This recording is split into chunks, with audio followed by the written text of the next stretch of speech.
नमस्कार, good evening and welcome to all. मैं Ajay Srivastava, general manager SAGE समूह सेज परिवार की ओर से आप सभी का हार्दिक स्वागत करता हूं। आभार व्यक्त करता हूं कि आप लोगों ने अपने कार्यक्रम सेज टॉक शो के लिए अपना कीमती समय निकाला। आज पूरा देश, हम सब जानते हैं, कोरोना संकट से लड़ाई लड़ रहा है।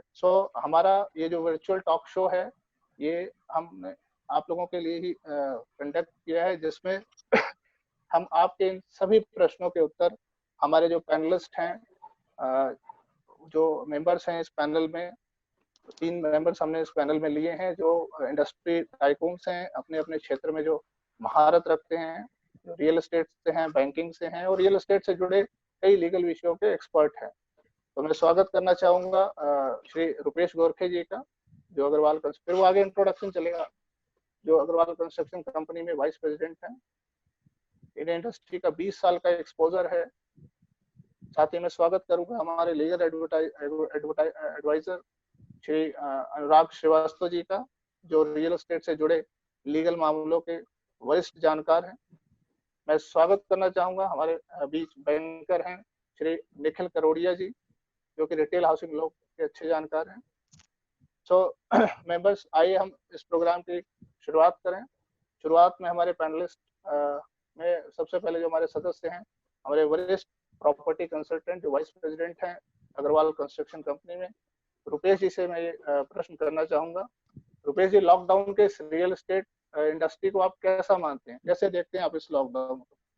आप सभी ने इतने शॉर्ट नोटिस पर सेज के टॉक शो को ज्वाइन किया, तो मैं जितने भी व्यूअर्स थे, जिसने ज्वाइन किया है, सबका बहुत बहुत धन्यवाद करता हूँ। कोरोना एक वैश्विक महामारी है, जिसके कारण हमारा देश पिछले लगभग 16 दिन से लॉकडाउन की स्थिति में है और आने वाले समय भी हो सकता है कि कुछ दिन ये लॉकडाउन और बढ़ेगा। इस लॉकडाउन में को देखते हुए मैं ये कहना चाहूँगा कि कोरोना का इकोनॉमिक पे जो इफेक्ट है, तो देखिए पूरे विश्व की, वर्ल्ड की इकोनॉमी इससे इफेक्टेड हो रही है। तो कोरोना का इकोनॉमी पे तो निश्चित ही रियल एस्टेट की इकोनॉमी पे भी इफेक्ट आएगा इसका।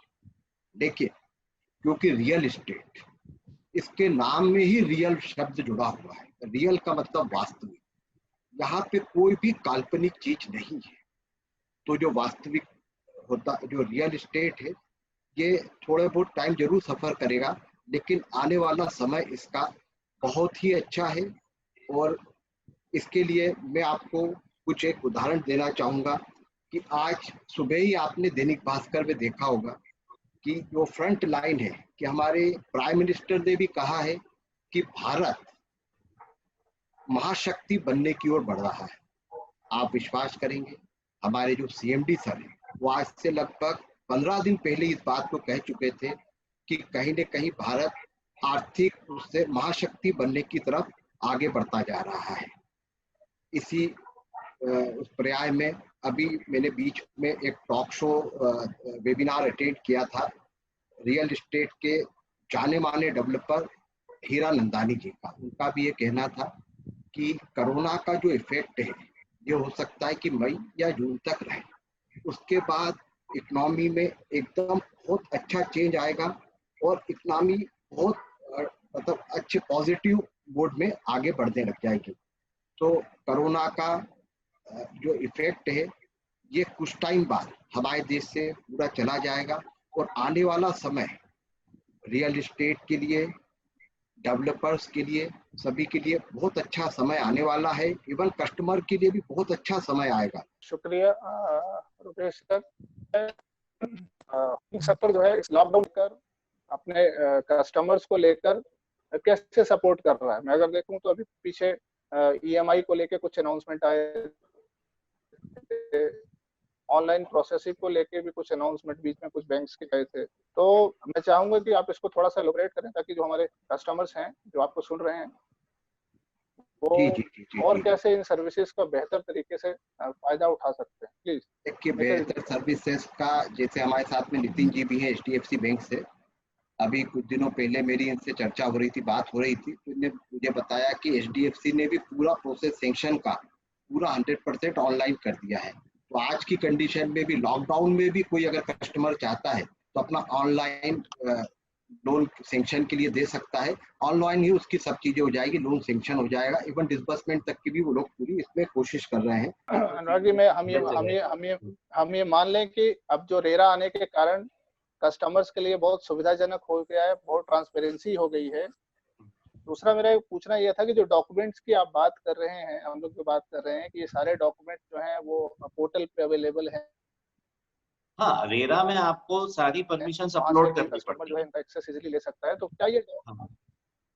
ठीक है, तो क्या ये सारी परमिशन, ये डॉक्यूमेंट्स जो रेरा के पोर्टल पे एक्सेसिबल है, क्या ये डॉक्यूमेंट बिल्डर से भी एक कस्टमर डिमांड कर सकता है कि आपके पास ये देखिए, डॉक्यूमेंट है?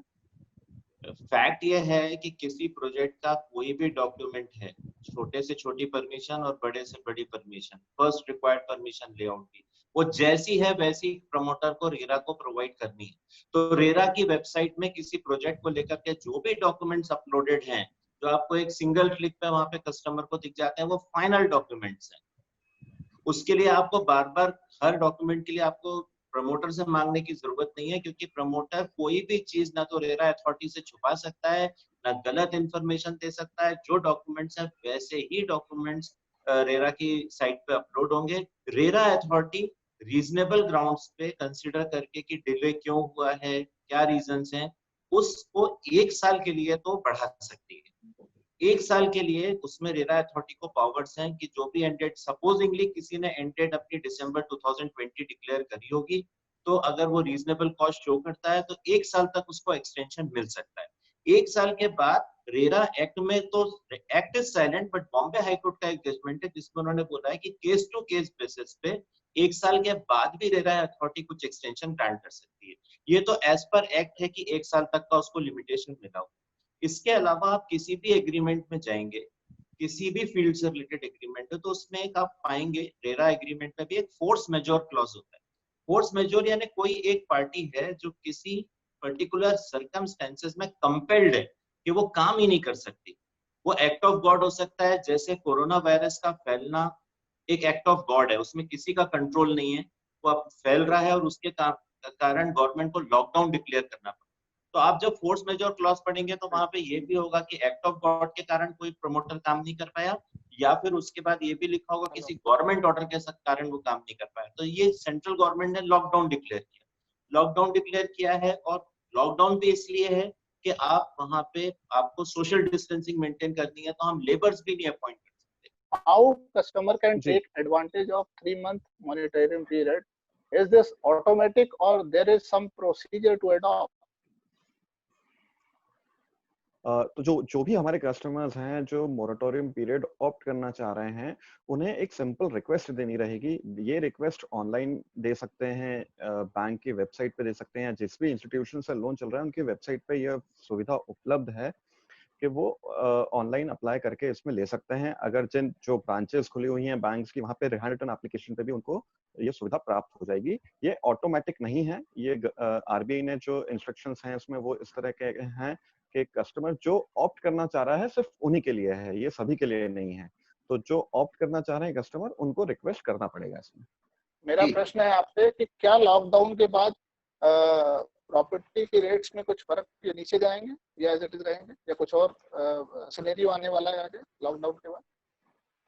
लॉकडाउन के बाद मुझे तो लगता है कि प्रॉपर्टी के रेट इमीडिएट तो हो सकता है कि स्टेबल रहे, उसके बाद कुछ टाइम बाद बढ़ेंगे। मैं कुछ और आपको थोड़ा सा ये शेयर करना चाहता हूँ लॉकडाउन पीरियड में प्रॉपर्टी खरीदने के बारे में। अगर आप अभी लॉकडाउन पीरियड में कोई प्रॉपर्टी खरीदता है तो अभी उसके पास बहुत ही अच्छा समय है प्रॉपर्टी खरीदने का। एक तो प्रॉपर्टी के रेट बिल्कुल बॉटम लेवल पे है, दूसरा हाउसिंग लोन में रेट ऑफ इंटरेस्ट, क्योंकि आरबीआई ने 0.75% का रेपो रेट को डिडक्ट किया है, कम किया है, तो उसके कारण हाउसिंग लोन के रेट लगभग 7 से 7.5% के बीच में आ गए हैं, जो कि गवर्नमेंट की स्कीम, इनकम टैक्स का बेनिफिट, PMIY की योजना, इस किराया, ये सब मिला ले तो इसके बाद इफेक्टिव रेट ऑफ इंटरेस्ट लगभग 3.5 से 4% का रहेगा। ऐसा समय मुझे लगता है कि हाउसिंग सेक्टर में इसके पहले कभी नहीं रहा है। ठीक है, मुझे क्वेश्चन प्रॉब्लम दिख रहा है। जी जी, मुझे यहाँ पे क्वेश्चन आ रहे हैं। तो अभी काफी सारे क्वेश्चन अजय श्रीवास्तव सर ने पूछे हैं, जो हमारी ऑडियंस जो भी लाइव है वो हमको दे रही है। तो जी, उनमें से एक और क्वेश्चन है जो नीति दुगाया मैम से आया है। इसमें रूपेश सर आपके लिए क्वेश्चन है कि how important it is to invest in real estate from customer point of view. अगर हमको लोगों को कन्विंस करना हो प्रॉपर्टी खरीदने के लिए इस डिफिकल्ट टाइम पे, when there is no certainty about real estate and economy, whether it is beneficial to invest. तो प्लीज रुपेश सर आप कुछ इसमें कहना चाहेंगे? जी जी, देखिए, रोटी, कपड़ा और मकान ये बहुत वाइटल नेसेसिटी है, आवश्यकता है। आप कुछ दिन तो इसको वो कर सकते हैं, प्रोग्राम कर सकते हैं, लेकिन आप हमेशा के लिए नहीं कर सकते। तो रियल एस्टेट का मार्केट तो आप किसी भी मार्केट में देख ले, जब नोटबंदी हुई थी उस समय कुछ दिन के लिए डाउन हुआ था, लेकिन फिर आया तो फिर वापस स्टार्ट हो गया। बस इसमें मेरा एक ही सजेशन है कि जो प्रॉपर्टी परचेज करना चाहे, तो जैसा अनुराग श्रीवास्तव सर ने बोला, तो थोड़ा बिल्डर्स के ट्रैक रिकॉर्ड को देखते हुए प्रॉपर्टी परचेज करें। और क्योंकि ये एक आवश्यकता है, प्रॉपर्टी के रिटर्न बहुत अच्छे हैं। जैसा मैंने आपको बताया कि एफडी में अभी समय 6% का आपको अगर ब्याज मिलेगा, बैंकों के हाउसिंग लोन के रेट ऑफ इंटरेस्ट भी 7 से 7.5% के बीच में है, जो आफ्टर ऑल द वेवर लगभग आपको 3.5 से 4% के करीब में पड़ता है। तो इतना अच्छा समय कस्टमर के लिए परचेज के लिए कभी नहीं आएगा। तो मैं कहूँगा एंड यूजर के लिए तो this is the best time for purchasing. तो आप भी मैडम बिल्कुल ले सकते हैं, बिल्कुल आप उसमें उसको वो नहीं करें, आप बिल्कुल इसको परचेज कर सकते हैं, बिल्कुल फ्री होकर बहुत अच्छे से परचेज कर सकते हैं। मेरा तो ये सजेशन है आपके लिए। जी, thank you so much Rupesh sir. Anurag Srivastava sir आपके लिए एक क्वेश्चन आया है श्रेयांश जैन जी से। If somebody wants to challenge the decision of RERA committee, where he or she has to go, court or consumer forum? नहीं, इसमें देखिए रेरा एक्ट अपने आप में कंप्लीट एक्ट है। इसमें 3 स्टेजेस हैं। एक बार आप रेरा एक्ट में ये लिखा है कि कस्टमर और प्रमोटर के बीच के जितने भी इश्यूज होंगे वो ना सिविल कोर्ट में जाएंगे ना कंज्यूमर फोरम में जाएंगे। एक्ट ये भी बोलता है कि कंज्यूमर फोरम में ऑलरेडी जो केसेस रेरा आने के पहले से पेंडिंग है वो भी कस्टमर चाहे तो रेरा में लेकर के आ सकता है। तो रेरा अपने आप में कंप्लीट एक्ट है। आप जो भी आप उसमें कंप्लेंट करेंगे वो रियल एस्टेट रेगुलेटरी अथॉरिटी के पास जाएगी। वहां पे 2 तरह के जजेस बैठते हैं, एक जो कंप्लेंट को सुनते हैं और एक जो कंपनसेशन फिक्स करते हैं अगर कंपनसेशन की तरफ केस जाता है। तो कंपनसेशन किसी केस में कितना मिलना है, मॉनिटरी एस्पेक्ट आता है, तो एडजुडिकेटिंग ऑफिसर वहां पे एक होता है। वो एडजुडिकेटिंग ऑफिसर दोनों पार्टीज को सुनने के बाद मॉनिटरी जो भी उसमें कंपनसेशन या इंटरेस्ट या व्हाटएवर उसमें अवार्ड होना वो एडजुडिकेटिंग ऑफिसर ग्रांट करता है। Real estate regulatory authority Madhya Pradesh में केवल एक जगह है, भोपाल में, जिसका ऑफिस व्यापम के ठीक पीछे है। वहां पे रियल एस्टेट रेगुलेटरी अथॉरिटी है। रियल एस्टेट रेगुलेटरी अथॉरिटी अगर कोई भी ऑर्डर करती है, उससे कोई भी पार्टी अगर एग्रीव्ड है, चाहे कस्टमर हो चाहे प्रमोटर है, तो उसकी appeal real estate appellate authority में, जिसको हम रीट बोलते हैं, REAT, REAT, real estate appellate authority. इसमें जो चेयरमैन है वो रिटायर्ड हाईकोर्ट जज रैंक के हैं, अभी कंस्टिट्यूटेड है। इसका मध्य प्रदेश में एपेलेट ट्रिब्यूनल भी केवल एक है और वो MP नगर जोन 1 में ही आपको वो मिलेगा, जहाँ पे पहले इंडस्ट्रियल कोर्ट लगती थी। तो अपना ये MPSIDC की कोर्ट लगती थी, उस बिल्डिंग में रीट का ऑफिस है और बहुत अपना जो बोर्ड ऑफिस स्क्वायर के पास नहीं। तो आपको रियल एस्टेट एपेलेट अथॉरिटी के पास इसको चैलेंज करना पड़ेगा, जो भी पार्टी एग्रीड है। और अगर रियल एस्टेट एपेलेट अथॉरिटी के भी जजमेंट से कोई आपको ग्रीवेंस है तो फिर सीधे उसको चैलेंज होगा हाई कोर्ट में, उसके नीचे उसका सिविल कोर्ट में या कंज्यूमर में उसको आप कोई भी पार्टी उसको लेकर के नहीं जा सकती। तो real estate regulatory authority RERA, उसके ऊपर real estate appellate authority REAT और फिर उसके ऊपर हाई कोर्ट, ये चेंज है। Thank you.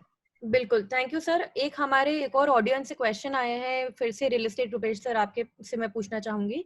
अनंत श्रीवास्तव जी पूछना चाह रहे हैं, what is more fruitful to have as an investment कहाँ करें, डुप्लेक्स, सिंगलेक्स और फ्लैट? श्रीवास्तव जी, आपका बहुत अच्छा क्वेश्चन है।